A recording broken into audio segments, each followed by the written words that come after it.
Welcome to Prince Short and Down. Exercise number 55 and 56, 140 words a minute. Sir Kailash Chandra. Ready? Start.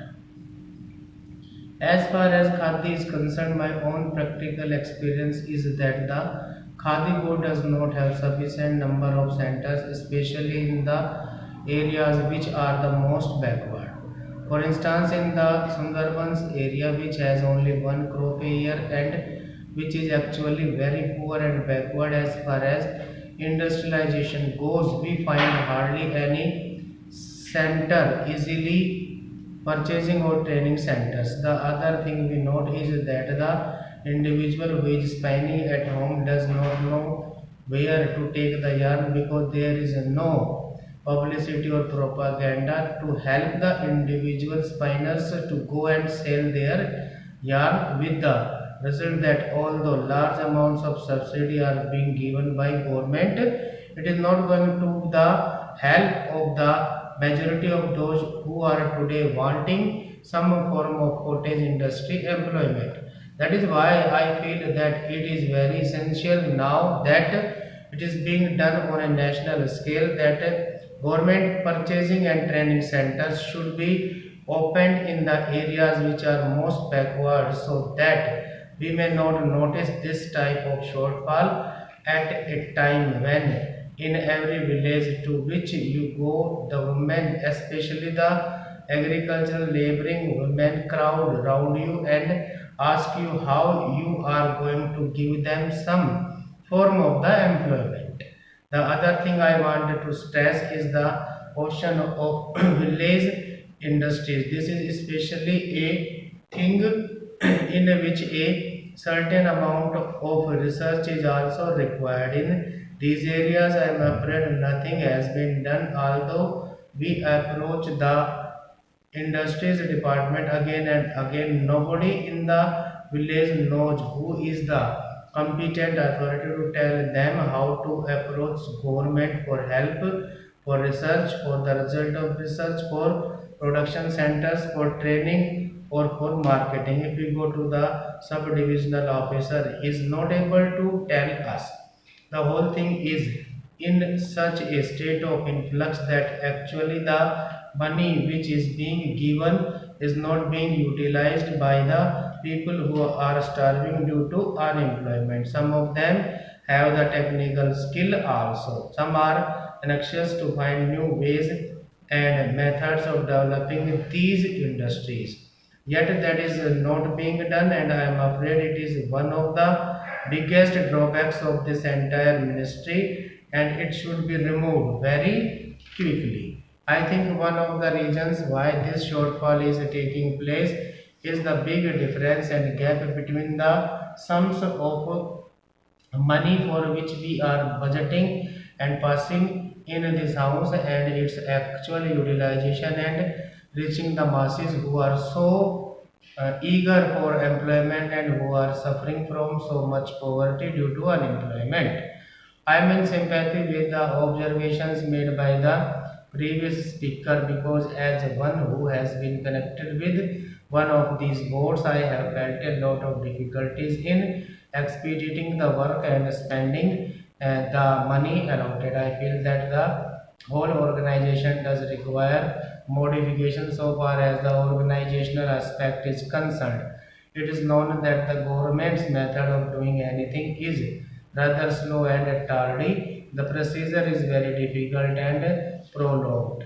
And here we have to deal not with one particular section of the people or industry fixed at a particular place. The whole activity is spread over the villages, long distances, and families whose condition the non-officials are in the best position to know and appreciate. Here the secretary, the deputy secretary, or the under secretary is sitting in some office, or the deputy minister or minister is sitting somewhere surrounding by secretaries and deputy secretaries. He knows their point of view only. He is obsessed with certain formalities, etc. He is not obsessed with the condition of the poor people and their difficulties are not realized so much as the difficulties of the secretariat.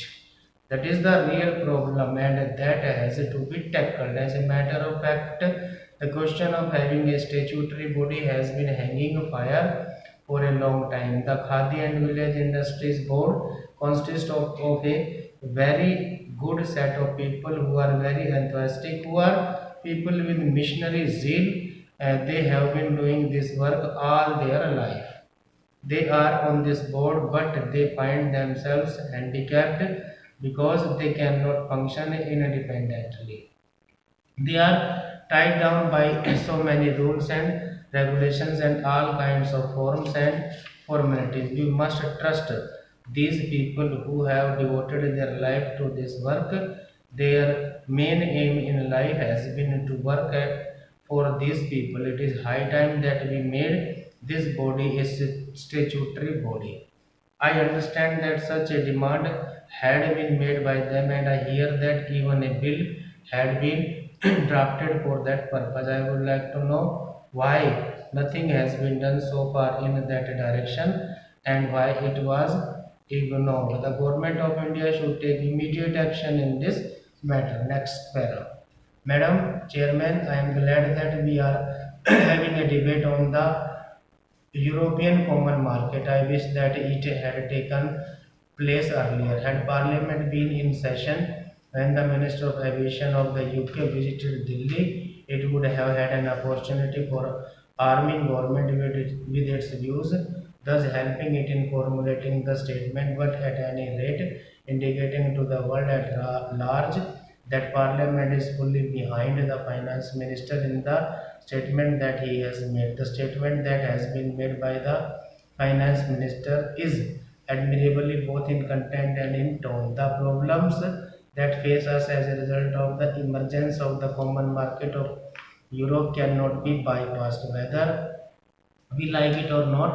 The future is with continental economies, and the emergence of the European Common Market of Europe is one of the steps in this direction. No one can deny the stakes that we have in the matter of entry of the United Kingdom into the Common Market of Europe. I have done some research into the actual position of our trade, and I think it would perhaps help the House to estimate the magnitude of the problem that is facing us. We are importing 35% of our imports from Western Europe, including UK. We are exporting about 40% of our goods to this area. We have a large interest in the outcome of UK's entry into the common market and the terms on which the proposes to enter into the common market. In the present circumstances, we cannot visualize what the terms will be, but we know that our stakes are great, and we have already indicated our deep interest in the terms which the UK would be able to negotiate. But having made our standpoint clear, it would be unbecoming of us to do anything else except to be prepared for all eventualities. I want the House to realize that while undoubtedly this is a great challenge, we ought to be prepared and not to content ourselves with giving expression to certain views which might give the impression to the outside world that we are in a state of panic. To suggest, for instance, that the pattern of our trade should be changed overnight is not realistic. A changeover in trade is no solution. Honorable friend Shri Krishna Reddy pointed out that our balance of payments was most unfortunate with Germany. I know that it has been unfavorable, and while partly this is due to Germany imposing very high tariffs, let us realize that we have had to depend for aid and capital from the developed countries, notably Germany, and as such, our balance of payments is bound to be unfavorable. It has been recommended by my friend that we ought to think of the pattern of trade being changed so that the Eastern European countries might be our main customers. Before us, the advantages of rupee credit and rupee payments are dangled. I only want to sound a note of caution. While it is true that from the point of view of our immediate difficulties, a rupee payments offers a solution in the sense of imports not being a current draft on our foreign exchange resources. We ought not to suffer from the delusion that we are getting something for nothing. Nor can we think that these rupee payments which are made may not work to our disadvantage.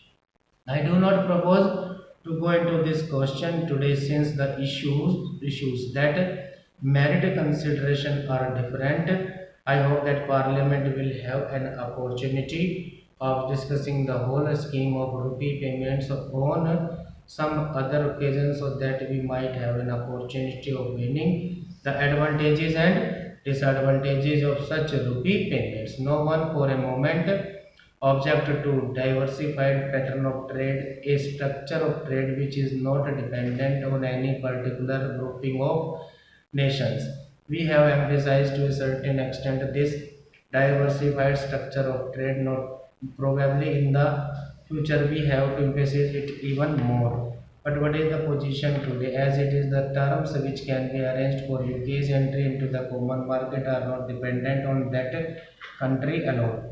They are dependent on others as well.